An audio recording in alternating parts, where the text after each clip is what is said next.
sa PITX at makikita natin na napakaraming mga pasaherong pauwi sa kanilang province para bumoto sa election.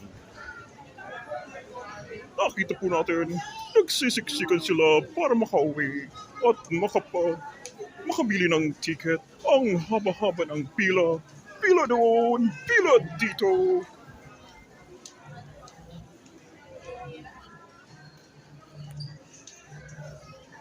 Nagkakaroon ng siksikan.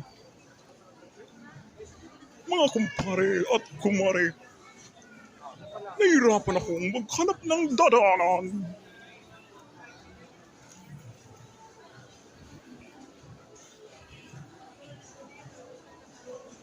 Lahat ang pila kahit saan.